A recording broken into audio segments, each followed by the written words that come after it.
C'est en réponse au rejet de la proposition de loi Hassan pour modifier la Constitution que la majorité parlementaire a décidé d'initier une proposition de loi pour corriger et compléter le code électoral. Ça a été fait dans la nuit du mardi au mercredi et depuis l'adoption de ce nouveau code électoral, ça jase de partout. Si pour la mouvance présidentielle, il s'agit de national pour corser un peu le système partisan, l'opposition estime quant à elle que ce code électoral, le nouveau code électoral, est destiné à les exclure de la compétition 2026, qui est un ensemble de compétitions, à savoir les législatives, les communales et municipales, puis la présidentielle. Pour répondre à cette question et permettre aux populations de mieux cerner les tenants et les aboutissants de ce dossier, nous avons invité pour vous l'une des éminentes grises du Parlement qui ont touché ce code électoral. Il a nom Kazmi Sossou, parlementaire, député de la 11e circonscription électorale. Il a été ancien maire d'Aplaoué. Monsieur Kazmi Sossou est avec nous en sa qualité de député BR et surtout de vice-président de la commission des lois de l'Assemblée nationale. Mesdames, Messieurs, bienvenue sur notre rendez-vous habituel, le Grand Oral, qui reçoit pour vous, comme je l'ai dit, l'honorable Kazmi Sossou.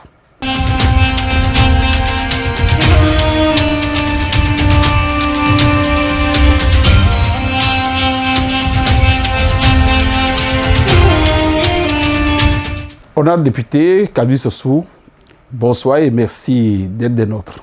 Bonsoir. J'anime comme d'habitude cette émission avec mon confrère et mon directeur Yakibou Akilou, qui va m'accompagner tout au long de ce périple. Yakibou Akilou, bonsoir et merci d'être là. Merci, cher confrère. Honorable, bienvenue sur ce plateau.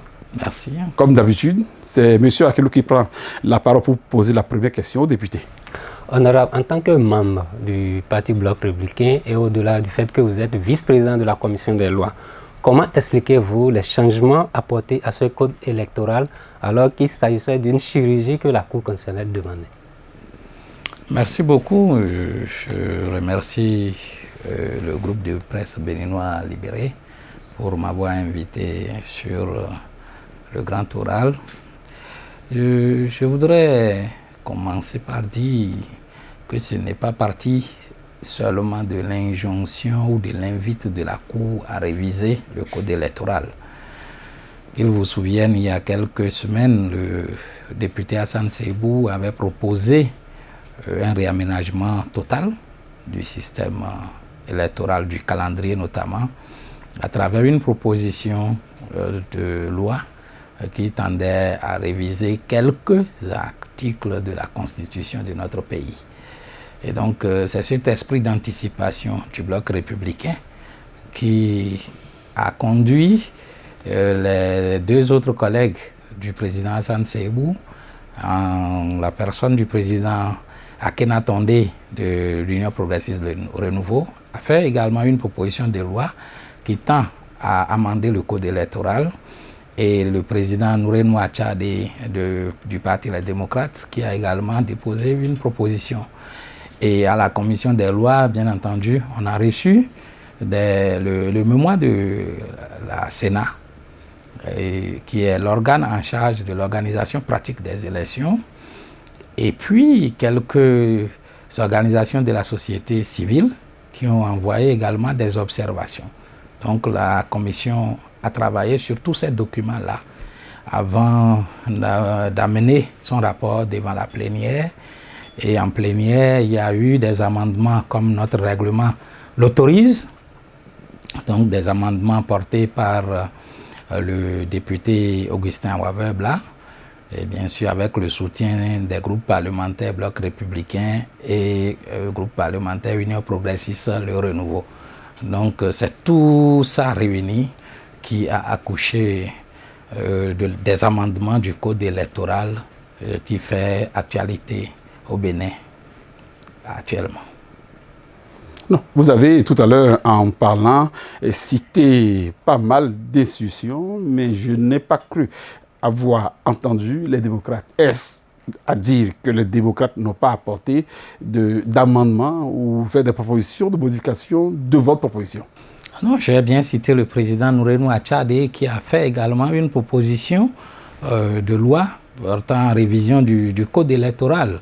Et que ce soit en commission comme en plénière, beaucoup des amendements portés par le président Nourenou Achadé sont pris en compte dans ce qui a été voté par les 79 députés.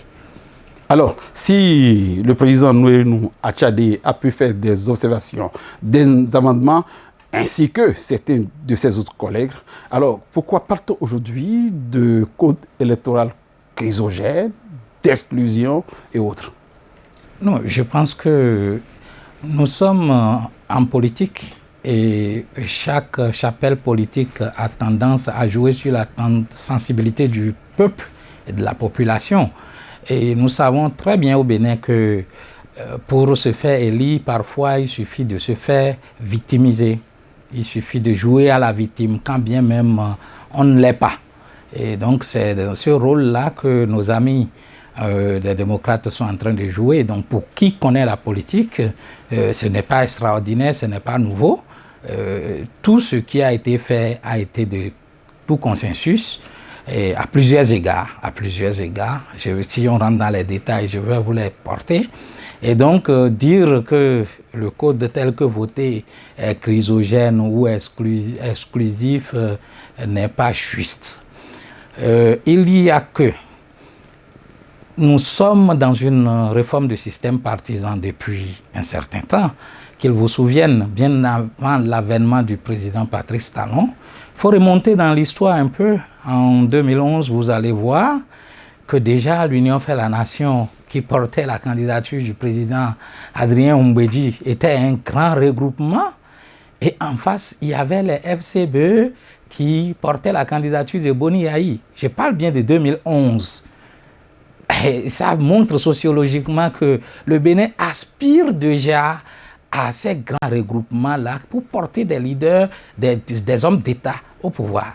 Donc ce n'est pas d'aujourd'hui, même si le président Talon a eu le courage de réformer tous les systèmes partisans pour permettre aujourd'hui qu'à l'Assemblée nationale, il y ait 3 partis véritablement nationaux.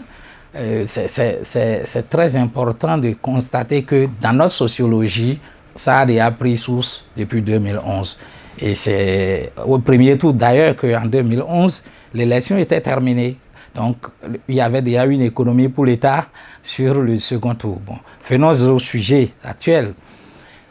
Le code amendé n'est en rien exclusif.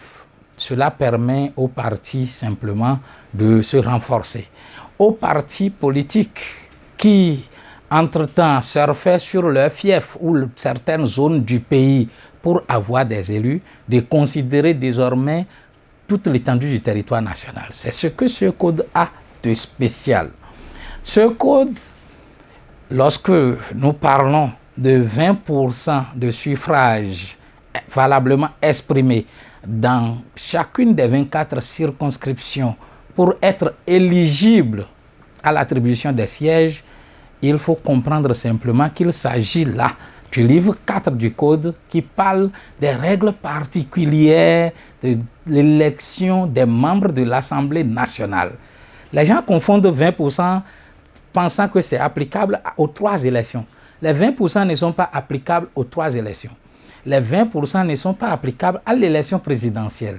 Les 20% ne sont pas applicables aux élections communales. Il faut bien comprendre de quoi parle-t-on quand on parle de 20%. 20%, il s'agit bien là des élections législatives. Et que tout parti, déjà, depuis 1990, les différents codes ont dit pour présenter une liste aux élections législatives, il faut pourvoir de candidats dans les 24 circonscriptions législatives de notre pays. Et donc, c'était déjà la vision de la couverture nationale. Mais il se fait qu'il y a des partis qui, surfant sur leur fief d'origine ou ethnique, faisaient du remplissage de listes dans les autres zones. Et pendant la campagne, vous constatez qu'ils n'arrivaient pas à étendre soit les affiches ou à déployer les moyens vers les zones où ils ont fait du remplissage. Donc, ce code vient corriger cela. Eh bien, c'est relatif de tous les Béninois, étudiants, artisans, femmes, jeunes, qui faisaient office de remplissage simple des listes législatives auparavant. Il y a un précédent qui est là. Il y avait déjà dans l'ancien code une disposition qui obligeait les partis politiques pour être éligibles d'avoir le seuil de 10%. Il est dedans. Pourquoi revenir à corser pour susciter peut-être le comportement qu'on lit au niveau de l'opposition béninoise? Non, les 10% sont toujours là.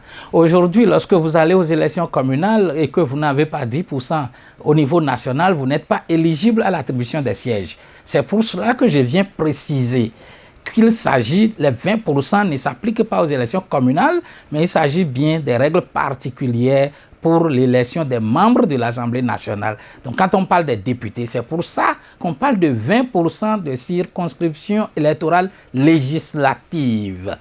Et donc, ce n'est pas du tout exclusif. Le seuil, le taux de 20% est fixé pour toutes les circonscriptions du pays. Il n'y a pas un taux qui varie d'une circonscription à une autre. Donc, l'idée, c'est la couverture nationale par les partis politiques. Donc, ce n'est pas du tout exclusif. Honorable, en quoi les 10% vous gênent? Pourquoi ne pas maintenir ces 10% pour toutes les élections? Que les 10%. Voilà, que les 10%.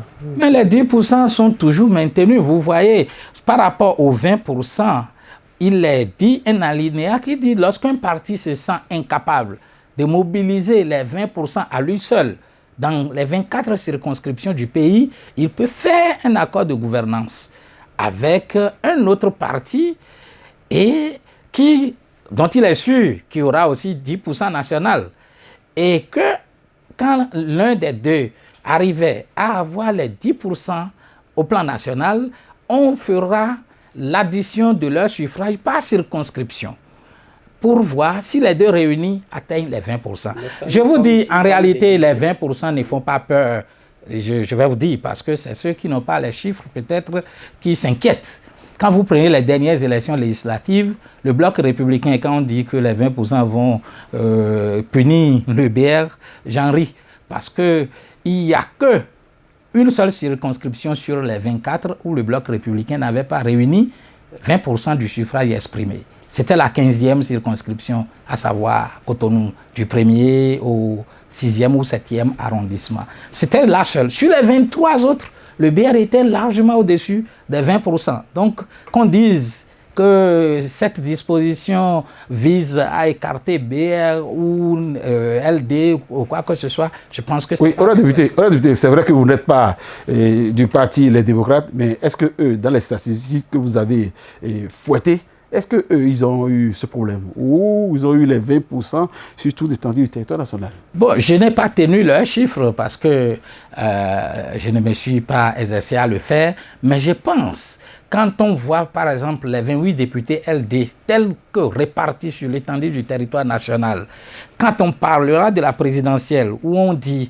qu'il faut avoir 15% des parrains, c'est-à-dire 15% des députés et ou maires, et dans 3/5 des circonscriptions, 3/5 des circonscriptions, 24, 3/5 de 24 égale 14, quelque chose, ce qui fait 15 circonscriptions électorales législatives.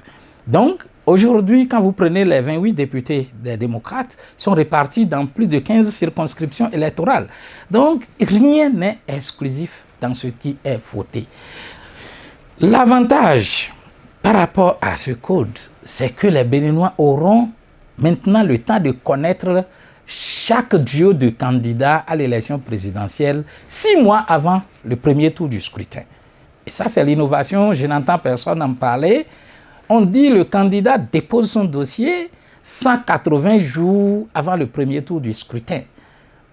Ça veut dire que 6 mois avant le jour du vote, chaque Béninois saura désormais combien les candidats les duos de candidats sont à être en lice. Et ça permet aux candidats de vendre le programme, parce que c'est le projet de société. Pendant 6 mois, au lieu 2 semaines d'habitude où on se mettait seulement à battre campagne pendant 2 semaines. Le Bénin sera en campagne 6 mois durant. Ce n'est pas bonne nouvelle pour la presse. En tout cas, pas campagne pendant 6 mois, mais le candidat est déjà connu, aura le temps de vendre son projet aux citoyens jusqu'à 6 mois. Et quand il y a des angles qui seraient flous, les populations seraient à même de poser des questions pour comprendre à fond, pour ne plus élire un président peut-être au hasard.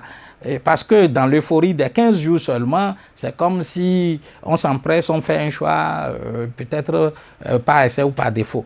Mais 6 mois, le candidat a le temps de rencontrer toutes les couches, d'aller dans tous les départements, pourquoi pas toutes les communes, pour exposer son projet. Honorable, je voudrais revenir par rapport à l'accord de gouvernance.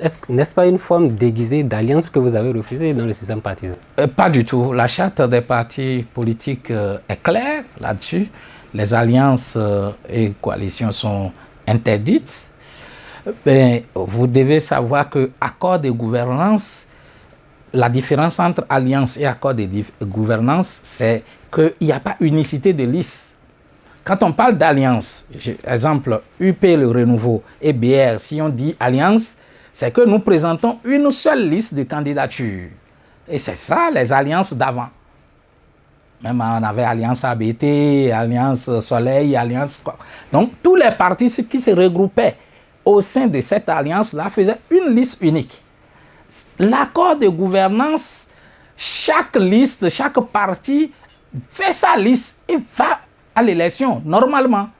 Même s'il y a accord de gouvernance entre UP le Renouveau et le Bloc républicain aura sa liste dans les 24 circonscriptions du Bénin.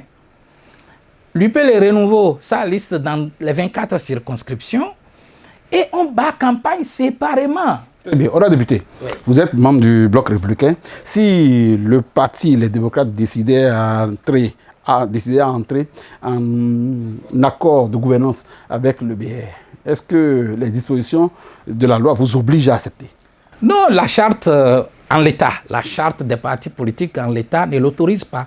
La cohabitation entre l'opposition et la mouvance, c'est-à-dire cette alliance-là contre nature, est interdite par la charte des partis politiques, à moins d'aller réviser la loi portant charte des partis politiques pour permettre à démocrates et blocs républicains de faire accord de gouvernance.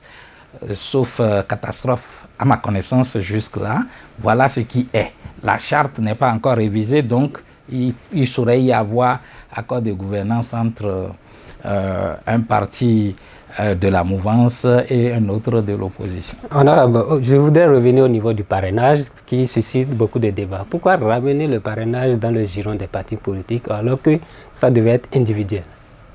Je vais compléter, honorable, pour dire qu'en France, par exemple, le parrainage, c'est de la France que vous avez copié ce style.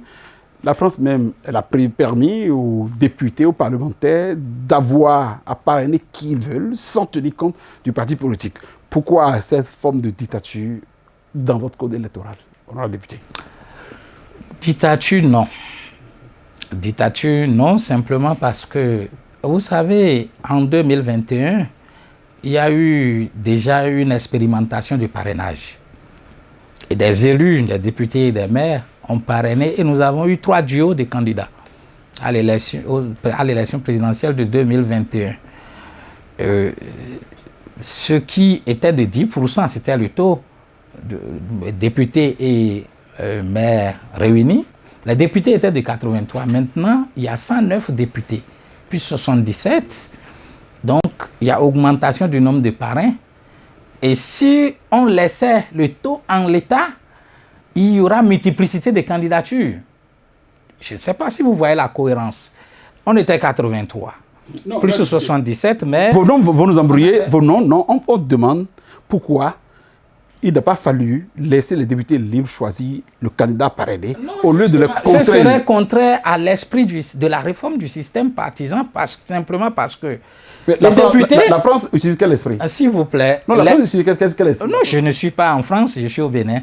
Donc, je vous dis, l'esprit du système partisan est telle que le candidat, le député élu n'a pas été... Moi, je suis Kazimi Sossou, je n'ai pas été élu Kazimi Sossou dans la circonscription 11e. J'ai dû utiliser le logo du cheval blanc cabré, BR. Et c'est le BR qui m'a porté député à l'Assemblée nationale. Et donc, si les candidatures indépendantes étaient autorisées dans le code pour permettre à chaque député ou candidat d'aller en tant qu'individu, moi, Kazimi Sossou, candidat, et les populations votent pour toi en tant qu'individu, tu serais libre de parrainer qui tu veux, quand tu veux, comme tu veux, parce que tu es élu unilatéralement. Mais il s'agit ici de scrutin de liste, c'est-à-dire l'emblème. Vous allez voir, à la différence des indépendants et de l'élection présidentielle, que quand on parle de scrutin de liste, quand vous prenez le bulletin de la Sénat, vous n'avez que des logos de parti. Vous n'avez pas de photos des candidats.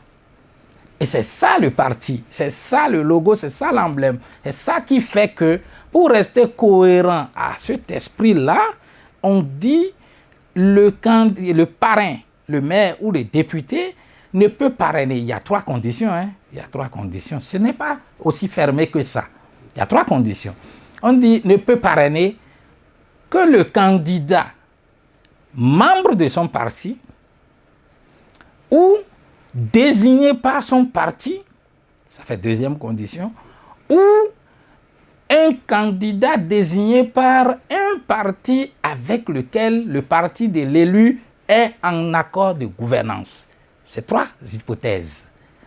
Et on précise, c'est les élus actuels, 9e législature pour les députés et les maires élus et les maires issus des élections de 2020 qui accordent le parrainage pour l'élection de 2026.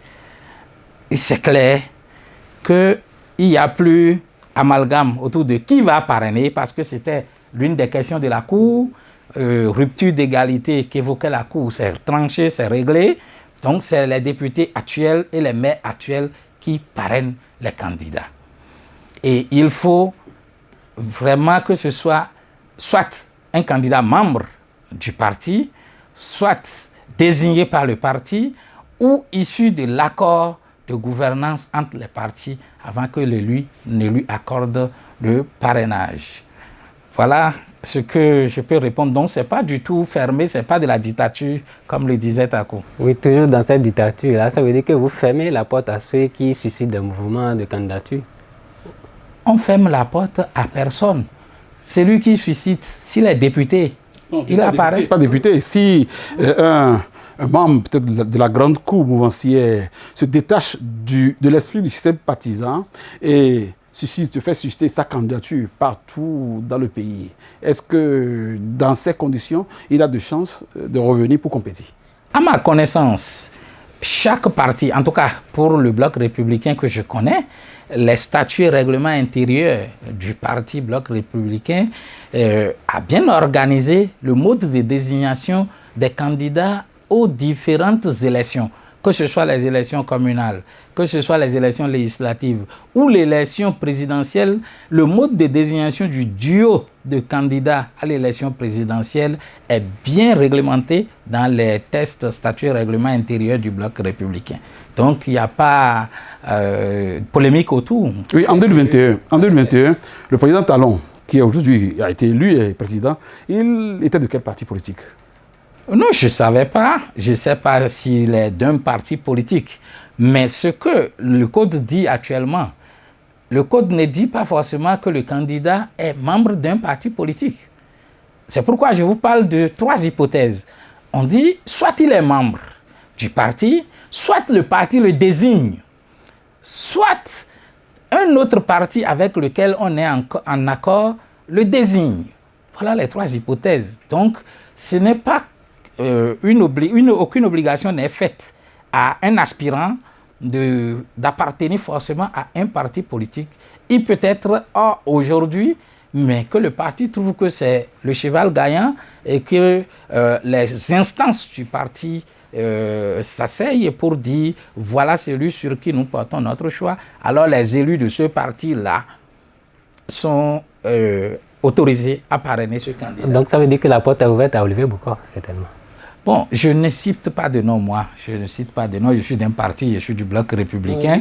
Et donc, il peut être désigné. Mais rien n'est exclu. Vous devez savoir que rien n'est exclu. Nous sommes un parti et le parti a ses instances pour diriger. Donc, pour organiser tout ce qui doit advenir, Casimir Sossou, à lui seul sur un plateau de télé, ne saurait désigner un candidat. Honorable, je voudrais revenir au niveau du Bloc républicain. Vous avez parlé des règles qui régissent la désignation d'un candidat. Mais on voit des BR qui suscitent ces candidatures-là. Et pourtant... Et ça dit que c'est le BR qui est derrière cette candidature? Est-ce qu'un militant BR qui fait une déclaration quelque part engage le parti? La réponse est non. Les instances du parti existent et organisent et les délais et les modes de fonctionnement pour aboutir à un tel exercice. Donc, je ne pense pas qu'il doit avoir amalgame. Est-ce qu'il ne faut pas sanctionner quand même? Si c'est des militants ou bien faire un communiqué? Bon, je ne suis que militant et député du parti. La décision de sanctionner qui que ce soit ne doit pas venir de moi. Voilà, député, vous êtes député du parti, vous êtes aussi vice-président de la commission des lois. Nous avons appris qu'il y a au moins 3 recours déjà contre le code électoral qui a été voté récemment. À l'entendre, est-ce que ça vous fait remuer l'estomac? Pas du tout. Pas du tout, parce que nous sommes dans une république démocratique où le régime présidentiel, nous avons la séparation des pouvoirs. Donc il y a le pouvoir exécutif incarné par le président de la République, le pouvoir législatif que nous exerçons en tant qu'Assemblée nationale du Bénin, et puis le pouvoir judiciaire exercé par la Cour suprême et la Cour constitutionnelle chargée d'arbitrer sur les questions dont vous parlez. Donc, l'Assemblée peut voter une loi truffée d'erreurs, de fautes, d'incohérences. C'est du rôle de l'Assemblée de voter. Et l'Assemblée a voté. Qui est d'incohérence, qui est d'erreur, qui est de violation de constitution ou de jurisprudence de la Cour, ce n'est plus à l'Assemblée d'arbitrer. C'est le rôle de la Cour constitutionnelle et je pense que si effectivement des gens ont saisi la Cour constitutionnelle, la Cour dira le droit et chaque institution jouera son rôle. Et quelle sera votre position si éventuellement il y avait quelque chose? Mais il n'y a pas de position à avoir. Si la Cour, on nous a bien dit que les décisions de la Cour ne sont susceptibles d'aucun recours. Donc, si la Cour décide, l'Assemblée se plie. Il n'y a rien à faire d'autre que de se plier à la décision de la Cour.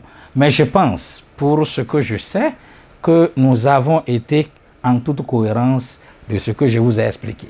Parce que quand les gens supputent autour des 20%, il faut relativiser pour dire que c'est rattaché aux élections législatives.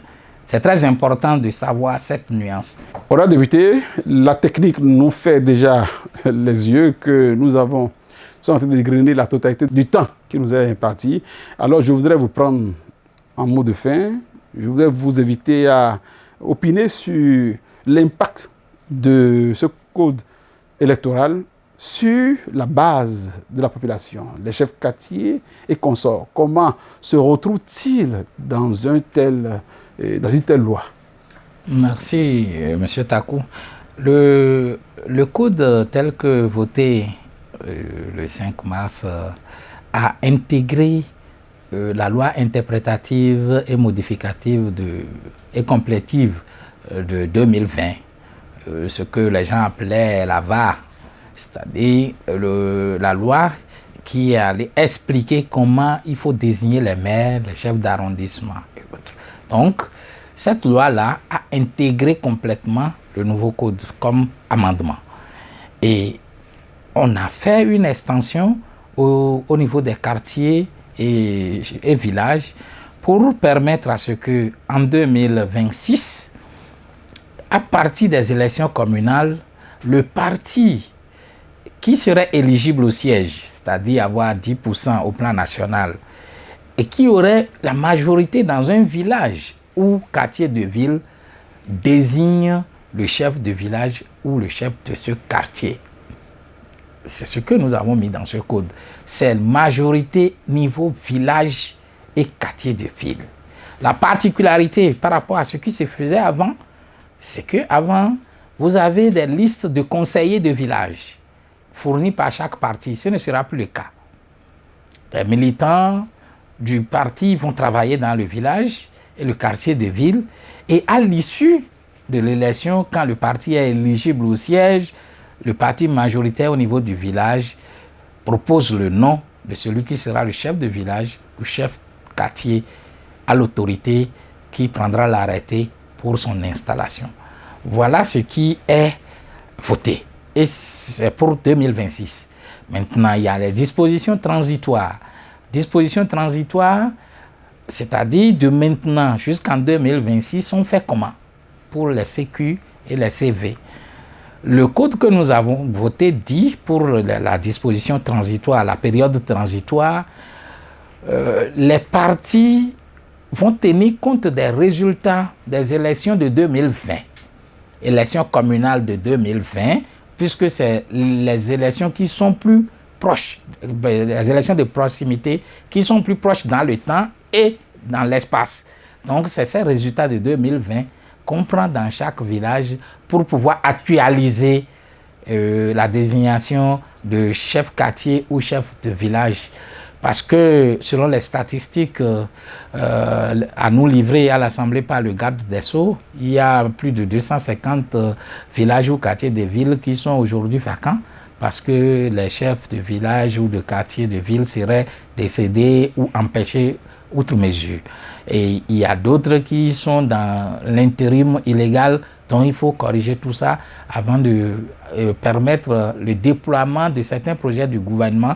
Vous entendez par exemple le RGPH 5 qui serait déployé et ça, cela ne pourrait se faire sans les chefs quartiers et chefs villages. Donc avec près de 300 villages sans chef, on ne saurait enclencher une telle opération. Voilà pourquoi il y a eu cette disposition transitoire pour permettre à l'administration de déployer et aux partis politiques de désigner un chef de village et chef de quartier de ville pour cette période transitoire.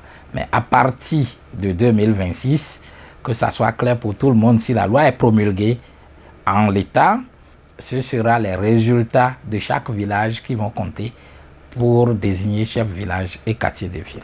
Mesdames, Messieurs, avec le député Kabiru Sossou, nous avons eu des explications un peu plus exhaustives sur le cas de l'élection à la base, sur le cas des fameux 20% qui, comme il l'a précisé, relèvent du domaine uniquement des élections législatives.